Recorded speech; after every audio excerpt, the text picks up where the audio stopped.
What is up, you guys? Welcome back. Welcome back to my channel. How the heck are you? If you are watching on YouTube, you see there's a little bit of a different filming situation as I've got my mic. I'm trying to embody more of a laid back style here with the podcast. I realize if I want to make this sustainable, which I do, I want to be creating content. I don't really like that word, but for lack of a better word, I want to be creating these episodes for you guys for years to come. And I realize that if I want to keep doing it and make it more sustainable, I have to just chill with it. It's got to be like we're having a conversation and I'm talking to a friend versus 1, 2, 3, 4. Okay, bye. Because I feel like so much pressure to create these episodes. If the pressure is to be succinct and to be quick and to give you guys actionable advice that you can go and take with your children, which of course I want you guys to come. I want you to walk away from this episode with value. Don't get me wrong, but I feel like I just put a lot of pressure on myself to perform, and girl, we've got to stop. So the word for the year is sustainable. And to keep this sustainable, I'm ushering in a conversational tone to my episodes. Okay, so that means it's going to be a little bit more rambling. It's going to be more like you're talking to a friend and they're just sharing what's on their mind versus boom, boom, boom, boom. Of course, I'm going to have actionable advice for you guys, but I just want to relax with it. Can I get an amen? Can we just relax? Can we kiki? Can we talk? So that's the vibe. And it's been a while since I have created an episode for you guys because unfortunately my mom passed away back in February. And so obviously I took some time to gather myself and spend time with family and just take it easy. Of course, I've been working. Your girl has been working, but I'm really excited. I don't know if excited is the right word, but I'm eager. I feel ready to get back into these episodes because truth be told, this is where I feel like I can give the most value. I mean, Instagram is cool and follow your girl on Instagram. I love Instagram, but I love YouTube and podcast style because this is where I could really open up my heart and share with y'all. So I'm ready to be back. It's been hard getting into the mindset of coming back, hence why I'm like, okay, this has to be sustainable. This has to feel natural. And so hence why we're here with this kind of new setup. But I wanted to make this episode as a tribute to my mom. And I want to share with you some life-changing lessons that I've learned. You know, obviously this season has sparked so much reflection and contemplation, and a part of grief is looking back at your relationship with that person and figuring out what it all means, right? Like, what does it really mean in the grand scheme of things, and what are the lessons that I want to embody as a person and as a mom? Like, what am I taking away from my relationship with my mom? And yeah, that's what this episode is going to be about. I'm going to try not to get too emotional or cry, but bear with me. I'm going to be sharing some stories from my childhood, part of who she was and part of who I was, and kind of just what makes me, right? Because truth be told, my mom has had, here we go. My mom has had such an impact on me, as I'm sure a lot of you guys can relate to, right? The relationship that we have with our moms is unique. It's one of a kind.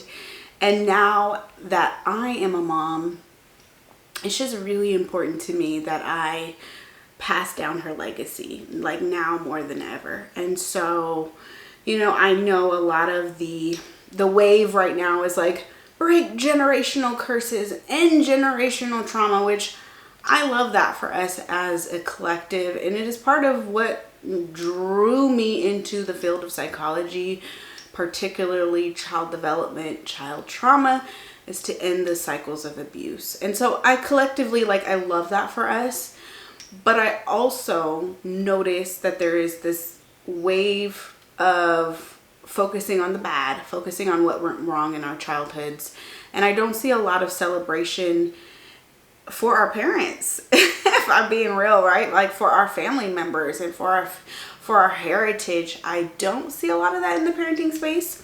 Maybe that's just, what I'm focusing on, what I'm exposed to. But with my mom's passing, I want to bring that back a little bit. Like, what did our parents do right? What are the parts of them and who they were that we want to take with us and embody as a parent? Because the truth is, nobody is all good. Nobody is all bad, right? And so are our parents, right? They're not all bad. And there's so much that they did right. And I want to think if we focus more on that, maybe that would help us too with our parenting. So that's what this episode is going to be about.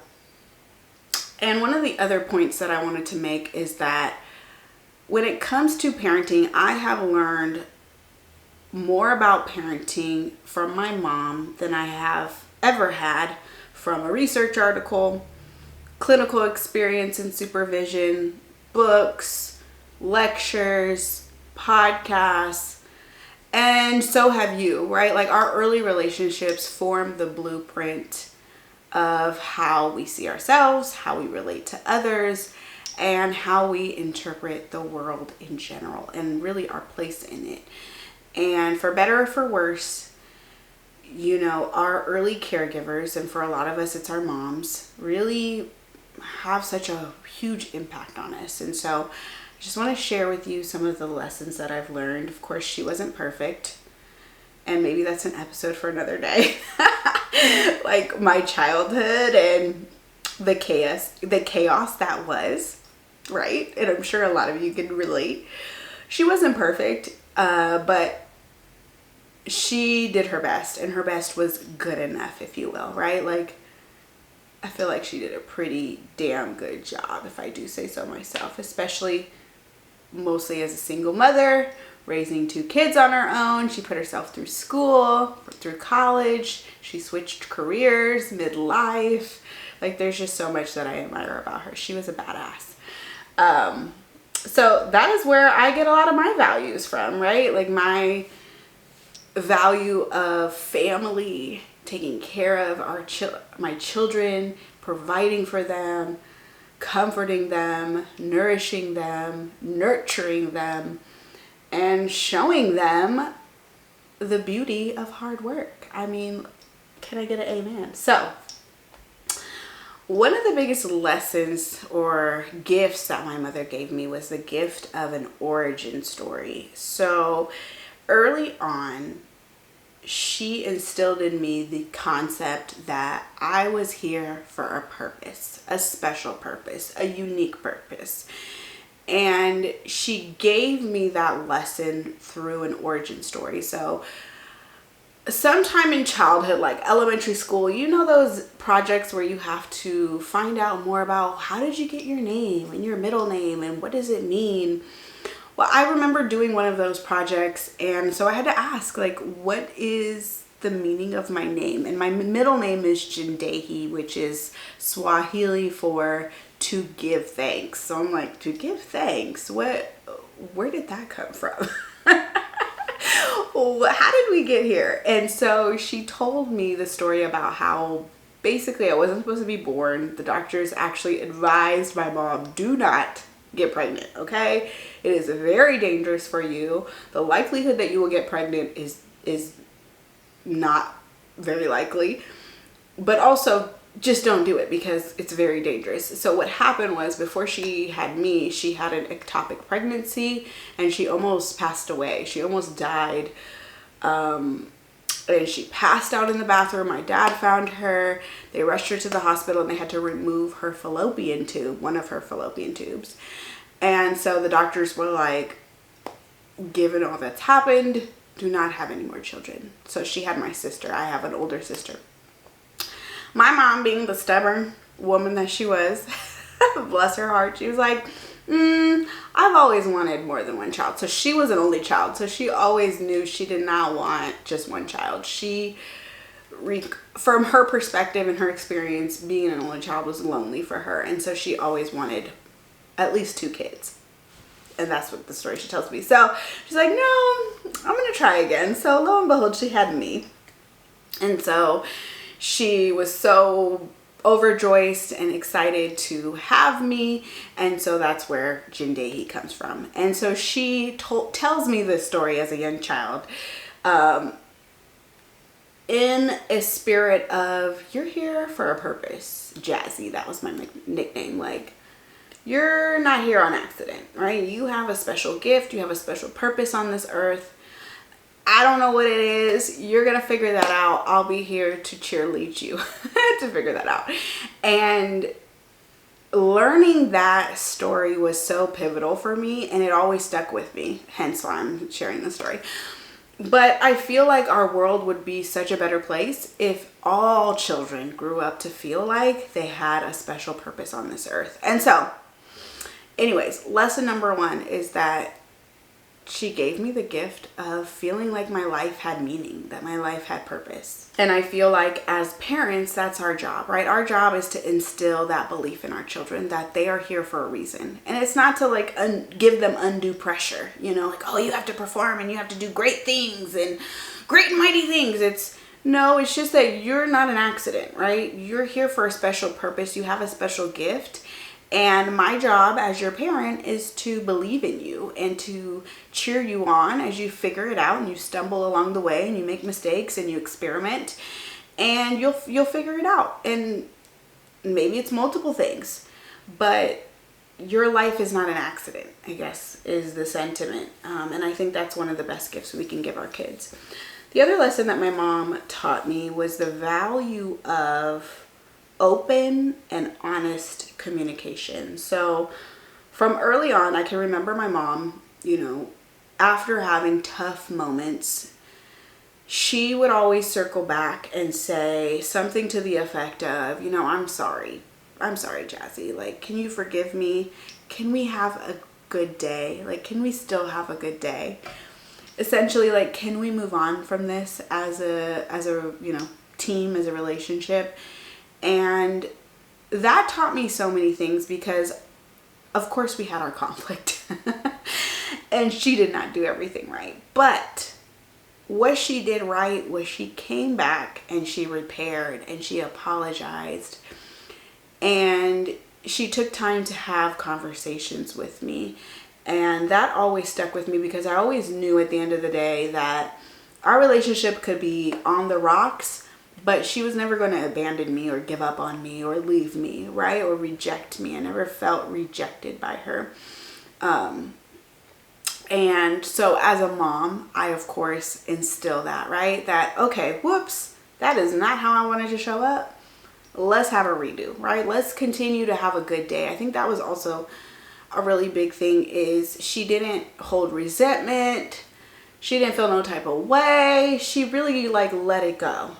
And I love that. Like, can we still have a good day? Because the truth is it's never too late to have a good day, right? Even when we have a challenging morning or afternoon, we can always choose to turn it around and have a good day. And so it's a mindset thing.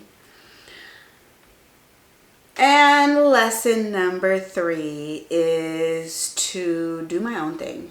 Travel, explore the world, even if it means doing it by myself.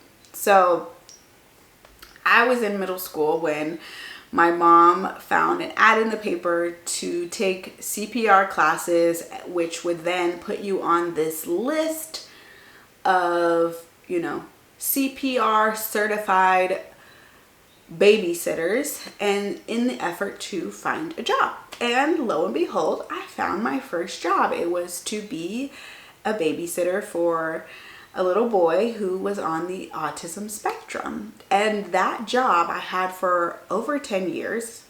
And it provided me with so much opportunity and taught me so much about myself and my interests and my gifts.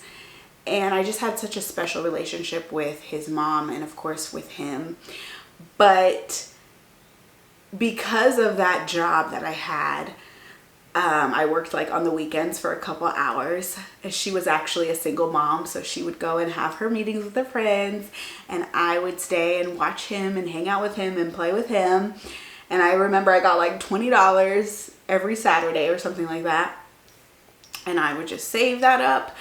And because I had that job, I was able to save up a lot of money and buy my own things, which of course opened the doors for me. But one of the things was that I was able to save up for a trip to Europe. So my mom knew a teacher at my middle school who hosted like these international traveling trips where she would be the tour guide and she would take students and their families to places like Europe, and it would be like a learning experience. And so because she knew the teacher, she had actually worked for her, and so we were able to get a deal of a lifetime. It was actually like $1,000 for this 7-day trip to Europe. It included 3 countries, Italy, Greece, and Turkey. And there was like a 3-day cruise into the Greek islands. I mean, it was amazing. And it was $1,000, including hotel and flights. And so it really was a deal of the lifetime. Now, the only catch was that I had to travel by myself. Of course, I was going with this group, but I did not have the comfort of my family. My mom couldn't come with me because she had to work, and it was just too expensive. And so I had to make a decision. Do I go or do I stay back? And with her encouragement and her support, I was like, you know what? Sign me up. So I saved up my money. And I think my grandparents helped me too. But it was such an important opportunity for me. And, you know, traveling taught me so many valuable lessons. Of course, you know, the gift of working hard and saving up your money for something that you really want. But the invaluable gift of exposing yourself to another culture, you know, their cuisine, their language, their traditions, their history, and realizing that the world is so much bigger than your little bubble. And so that really was such a pivotal moment in my childhood. And really, you know, when it comes to travel, you know, you can have so many experiences throughout your life, but the ones that you will rarely forget, at least for me, are the times in which I'm traveling. And that is something that I, of course, want to pass on to my kids and have those experiences with them in childhood. But also, if I take a step back, I think the larger theme or lesson in this experience is like, do what you want, right? Do what calls you, even if it means doing it alone, right? Even if it means you don't have the safety net or the comfort of your family. And that has led me to so many other things along my life, right? Just having that courage to just do you. I feel like that was planted in that experience. And, you know, during one of our last conversations when she was in the hospital, you know, I was asking her, like, what's a place that you've always wanted to visit but you never got a chance to? And why did she say the Greek islands? Why did she say Greece? I'm like, oh my goodness. So to think that she was able to give me an opportunity that she could not give her to herself is very bittersweet. So yeah, this is just your reminder to take the trip. You know, of course, save up, okay? Don't be smart about it. But even if you have young kids, and this is me telling myself this because I have a 1-year-old. And so I'm often like, oh, when he gets older, we'll take that trip. But girl, no, don't wait until they get older. Take the trip. Save up your money. Take the trip. Tell your kids how special they are, right? Tell your children they have a special gift. They are here for a special purpose. And you are there to support them along the way as they figure it out. And, you know, enjoy the journey that is life. Also, stop being afraid to apologize. It's not going to weaken your authority with your children. In fact, it's going to strengthen your authority because you're going to have a stronger connection with them. And connection is what builds our influence as parents. So don't be afraid to apologize to your kids. Don't be afraid to stop mid-moment when you realize you're yelling and be like, whoa, whoa, whoa, whoa, whoa. Let me take a chill pill. Hold on. let me think about this. This is not how I want to show up. Like, never forget, it's never too late to have a bad day. I mean, never forget, it's never too late to have a good day.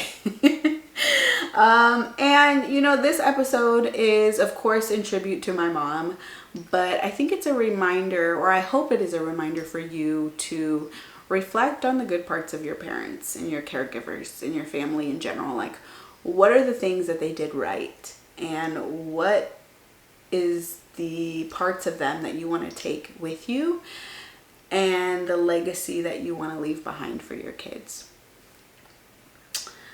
I love you, Mom. I miss you. And thank you guys for listening or watching and tuning in. Let me know down in the comments if this resonated with you. If you feel called to share the parts of your parents that you cherish and that you want to embody now that you are a parent and you're on the other side and you get it. Let me know. Let me know if you feel called to share. Let me know what your thoughts are. And that is it for this episode. I'll see you guys in the next one.